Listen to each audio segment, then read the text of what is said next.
Oremos. Padre querido, guíanos en el estudio de tu palabra. Ilumina nuestro entendimiento. En el nombre de Jesús. Amén. Para empezar el estudio de hoy, quiero leerles la tercera epístola de San Juan, versículo 2. Dice así: Amado, yo deseo que tú seas prosperado en todas las cosas y que tengas salud, así como prospera tu alma. El plan divino para sus hijos es que seamos prosperados en todas las cosas, inclusive en la vida física, que tengamos salud, calidad de vida, que vivamos muchos años, que no estemos gastando dinero con remedios, sufriendo, no. Para poder servir a Dios hay que disfrutar de buena salud y Dios quiere que tengamos buena salud. Inclusive cuando Pablo escribe a los Corintios, aquí en la primera epístola a los Corintios, capítulo 6, versículos 19 y 20, dice así: ¿O ignoráis que vuestro cuerpo es templo del Espíritu Santo, el cual está en vosotros, el cual tenéis de Dios, y que no sois vuestros, porque habéis sido comprados por precio? Glorificad pues a Dios en vuestro cuerpo y en vuestro espíritu, los cuales son de Dios. Quiere decir que si mi cuerpo es templo del Espíritu Santo, yo tengo que cuidarlo. Yo no puedo colocar cualquier inmundicia en este cuerpo porque el Espíritu Santo quiere habitar en mí para controlar mi vida. No soy mío. Este cuerpo Dios me lo prestó y yo debo devolvérselo a Él. Mi cuerpo le pertenece a Dios. Por lo tanto, si mi cuerpo le pertenece a Dios, Dios debe haberme en su palabra dado indicaciones de cómo debo cuidar este cuerpo, cómo debo alimentar este cuerpo. La alimentación tiene que ver con el crecimiento de la vida espiritual. ¿Y qué es lo que dice la Biblia al respecto de nuestra alimentación? Vamos al inicio de todo, al capítulo 1 de Génesis, cuando Dios creó a Adán y Eva. Les dio una receta para que se alimentasen. El versículo 29 del capítulo 1 dice: Y dijo Dios: He aquí que os he dado toda planta que da semilla, que está sobre toda la tierra, y todo árbol en que hay fruto y que da semilla, os serán para comer. Al principio de todo, Dios le dio al ser humano un régimen completamente vegetariano, frutas, semillas. Pero cuando vino el diluvio, ustedes saben que en el arca no había lugar para tanta comida así, para tantos días. Entonces Dios le permitió al ser humano, e inclusive cuando salieron del diluvio no había nada que comer, Dios le permitió al ser humano comer carne. En la dieta original del ser humano la carne no aparecía. Ahora el hombre, a él le fue permitido comer carne, pero Dios le dio instrucciones con relación a la carne. Dios hizo diferencia entre animales que el hombre podía comer y animales que no podía comer. Inclusive al llevar de cada animal limpio 7 pares y de los animales inmundos solo un par, Dios estaba preservando los animales limpios en mayor cantidad para que sirviesen como fuente de alimentación para el ser humano después del diluvio. Cuando vamos aquí al capítulo 11 del libro de Levíticos, encontramos las recomendaciones divinas sobre la dieta, ahora que después del diluvio Dios le permitió al hombre comer carne. En el capítulo 11, versículo 3, nos da las indicaciones de qué animales debemos comer o podemos comer. De entre los animales, todo el que tiene pezuña hendida y que rumia, estes comeréis. Pezuña hendida y que rumia. El buey tiene pezuña hendida y rumia. El cordero tiene pezuña hendida y rumia. El cabrito tiene pezuña hendida y rumia. El perro no tiene pezuña hendida y no rumia, por eso no comemos perro. El gato no tiene pezuña hendida y no rumia, por eso no comemos. El burro no tiene pezuña hendida ni rumia, tiene casco y no rumia. El caballo, el elefante no tiene. Entonces, este es el principio para escoger qué animales se podrían comer, los que tienen pezuña hendida y rumia. Y de los animales que viven en el mar, en el versículo 9, está el consejo: esto comeréis de todos los animales que viven en las aguas, todos los que tienen aletas y escamas en las aguas del mar y en los ríos, estes comeréis. Entonces, de los animales que viven en el río y en el agua, en el mar, los que tienen escamas y aletas, podemos comer. Ahora, todos estos consejos son con un único objetivo, que tengamos salud, que nuestro cuerpo sea un templo del Espíritu Santo y que podamos servir a Dios con mayor alegría y con mayor felicidad. Ahora, la Biblia habla de alimentos impuros, puros, que se puede comer, que no se puede comer en el Antiguo Testamento, para los israelitas. Sin embargo, en el Nuevo Testamento, Jesús, fíjese, en Marcos 7:15, que aquí ya lo tengo listo, dice así: nada hay fuera del hombre que entrando en él le pueda hacer impuro, pero lo que sale del hombre sí contamina al hombre. O sea, Jesús está diciendo, lo que importa no es lo que come, lo que entra, sino lo que sale. Marcos 7:15. En primer lugar, estos consejos de salud no son para el Antiguo Testamento, porque en el Nuevo Testamento ya encontramos que Juan dice: amado, yo deseo que seas prosperado en todas las cosas y que tengas salud. La buena salud no era voluntad de Dios solo para el Antiguo Testamento, era también para el Nuevo Testamento. Ahora, tú me lees una expresión del propio Señor Jesucristo que dice: lo que contamina al hombre no es lo que entra, sino lo que sale. Pero mira, cuando estudiamos el tema de la Biblia, les enseñamos ya que para entender un versículo no hay que agarrar el versículo, porque si yo agarro solo ese versículo, le voy a hacer decir a la Biblia cosas que la Biblia nunca dijo. Para entender un versículo yo tengo que leer todo el capítulo, tengo que leer todo el contexto. Mira lo que dice el capítulo 7, versículo 1. Se juntaron a Jesús los fariseos y algunos de los escribas que habían venido de Jerusalén, los cuales, viendo a algunos de los discípulos de Jesús comer pan con manos inmundas, esto es, no lavadas, los condenaban, porque los fariseos y todos los judíos, aferrándose a la tradición de los ancianos, si muchas veces no se lavan las manos, no comen. Quiere decir, el tema del capítulo 7 de Marcos que tú me acabas de leer no tiene nada que ver con animales limpios o inmundos. Tiene que ver con lavarse o no lavarse la mano. Los discípulos tenían una tradición, no se comía sin lavarse la mano. Era una tradición buena, porque lavarse las manos no le hace mal a nadie. No depende de religión, no depende de iglesia. Para comer hay que lavarse las manos, pero para ellos no era solo una medida higiénica, era también una especie de ceremonia religiosa. Y cuando los discípulos no se lavaron las manos, los comenzaron a juzgar y a condenar. Entonces Jesús le dice: esperen un poco, ¿por qué ustedes tanto se preocupan por lavarse o no lavarse las manos? Lo que contamina al hombre no es lo que entra, es lo que sale. Y entonces sigue hablando aquí, lo que sale del corazón, la mentira, la envidia, eso es lo que contamina al ser humano. Pero no está hablando aquí de comida, de alimentos inmundos. Muchos agarran el versículo, aquí dice que lo que contamina no es... Espera un poco, si lo que contamina al hombre no es lo que entra por la boca, ¿por qué no comemos ratón? ¿Por qué no comemos rata? No contamina. Eso no es un asunto cultural, que cada cultura escoge los alimentos según sus hábitos y costumbres en diferentes partes del mundo. Los chinos comen insectos. Habría que respetar, digamos así, la tradición cultural. Sí, pero los chinos hay muchos animales que no comen. Entonces, si todo es limpio, pues hay que comer de todo, no solo unas cosas dependiendo de la cultura. Por otro lado, no estamos hablando de los chinos, estamos hablando de los cristianos. Estamos hablando de cultura cristiana, de filosofía de vida cristiana.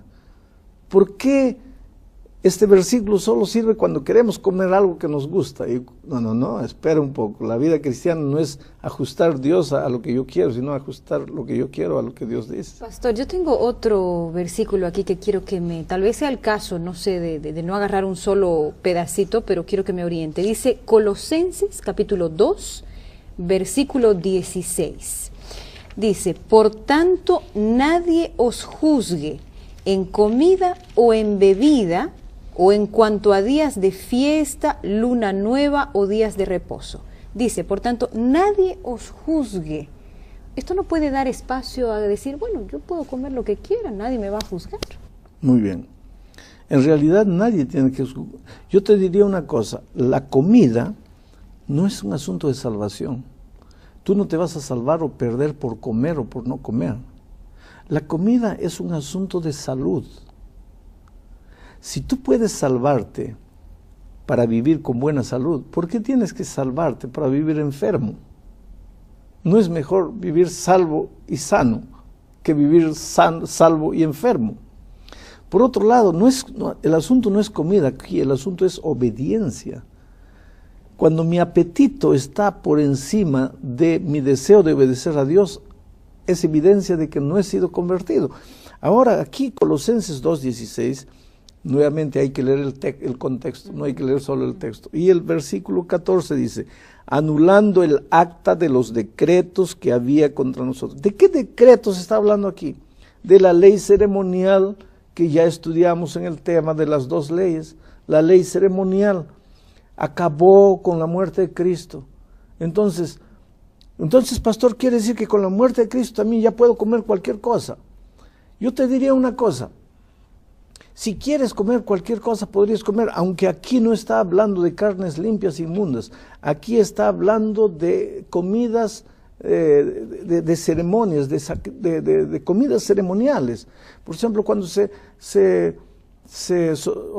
sacrificaba el corderito, la comida era comida como parte de un ceremonial religioso.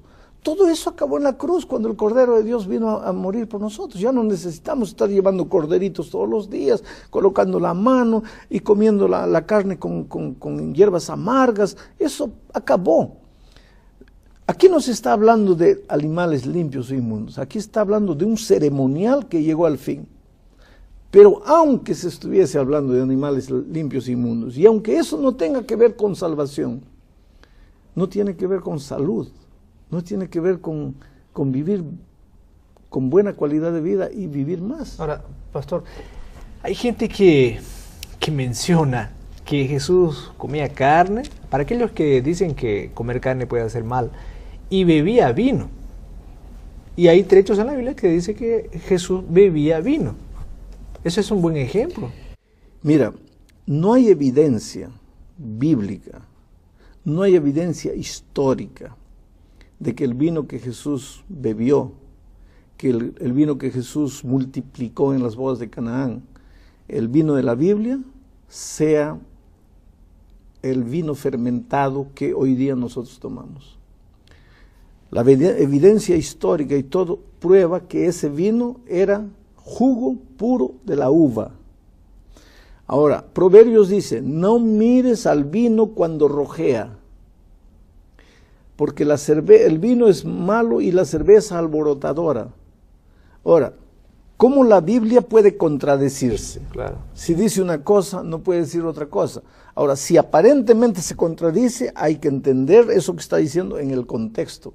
Y al entender las cosas en el contexto, nos damos cuenta que no tiene nada que ver con tomar bebidas alcohólicas. Tengo otro texto, pastor, que quiero que me aclare un poquito. En la capítulo 10 de Hechos, en la Biblia, cuenta la historia de Cornelio, específicamente a partir del verso 11 hasta el 14, sí. Capítulo 10, desde el 11. ¿Y qué dice ahí? Y dice, y vio el cielo abierto, y que descendía algo semejante a un gran lienzo que atado de las 4 puntas era bajado de la tierra, en el cual había de todos los cuadrúpedos terrestres y reptiles y aves del cielo. Y el verso 13 dice, y le vino una voz, levántate Pedro, mata y come.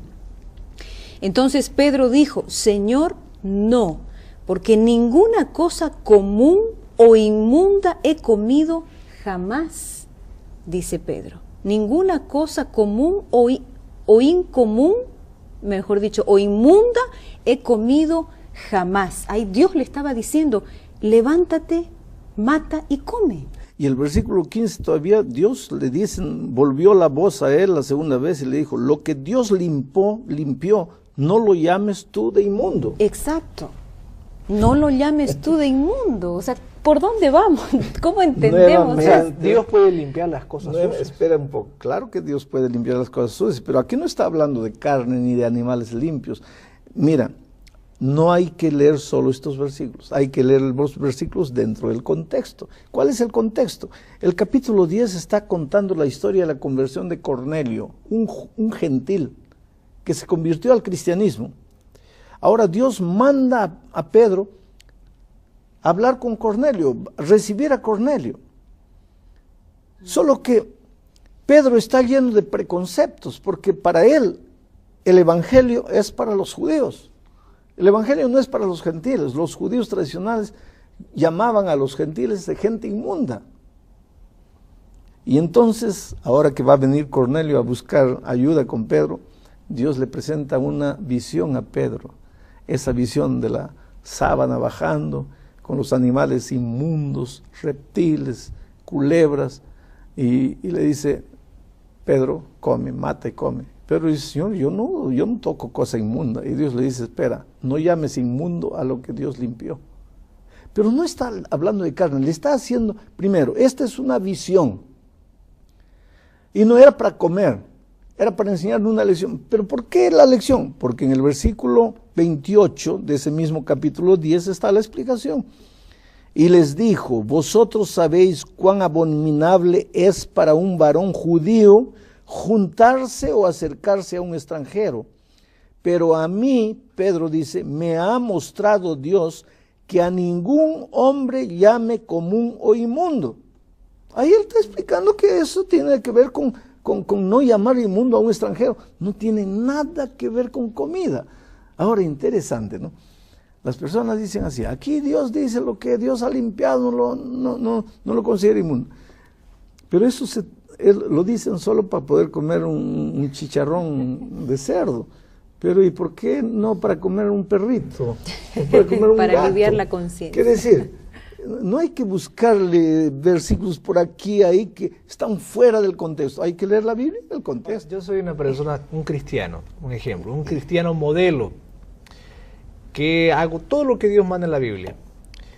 Sin embargo, observo la vida de otro cristiano, que es una buena persona, tiene un buen comportamiento, una persona amorosa, pero come suciedades, come mal, come cosas que la Biblia dice que no es para comer, chancho, pescados, cosas gordurosas. Yo puedo juzgar, puedo decir, ese no es un buen cristiano, por lo que él come. No, yo creo que la misión de juzgar es de Dios. Nadie puede juzgar a nadie. Cada uno tiene conciencia, cada uno conoce la palabra de Dios, cada uno sabe lo que hacer. Nuestra misión es enseñar. Ahora, nuestra misión no es estar fiscalizando ni juzgando. ¿Quién va a hacer eso? Dios. Solo Dios. Y yo te diría más, quien va a hacer eso es la vida, el tiempo. Porque lo que tú comes es como un gatillo, el tiempo, como un revólver, el tiempo baja los gatillos. Ahora, hay gente que dice, sí, pero el otro fuma y vive 100 años. Exacto. Y yo no fumo y muero a los 50. Espera un poco, es que el otro que vivió 100 años fumando, si no hubiera fumado, hubiera vivido 150. Ese es el asunto. Y tú, si hubieras fumado, no hubieras vivido 50, hubieras vivido 40. Porque está probado que cuanto más cuides la salud, pues vas a vivir mejor. Pastor, yo no sé si usted ha escuchado alguna vez esta expresión, porque hemos ya estudiado de cuando haya la resurrección, los cuerpos serán transformados, y hay mucha gente que dice, bueno, al final mi cuerpo va a ser restaurado, va a ser transformado, puedo meterle lo que quiera, o sea, apoyándose y confiando en que cuando Jesús venga, ese cuerpo que puede estar desgastado, mal alimentado, igual va a ser restaurado. Bueno, hay dos cosas. En primer lugar, si tú comes lo que quieres, metes lo que quieres a tu cuerpo, es una evidencia que no estás salvo. Entonces, en la vuelta de Cristo tú no vas a resucitar con cuerpo restaurado porque no estás salvo. ¿Y por qué no estás salvo? Porque simplemente para ti Dios, sus enseñanzas, sus consejos no valían de nada. En segundo lugar, está bien que tengas la esperanza de la restauración, pero ¿por qué vivir en función de lo que va a suceder cuando Cristo vuelva? Si yo puedo vivir mejor ahora aquí en la tierra con los consejos divinos que Él me dio, se acabó el tiempo. Te resta analizar un poco. No te salvas por comer o por no comer, te salvas por la gracia de Cristo. Pero si te has salvado por la gracia de Cristo, debes vivir como una persona redimida, obediente, humilde, seguidora de los consejos divinos. Que Dios te guarde.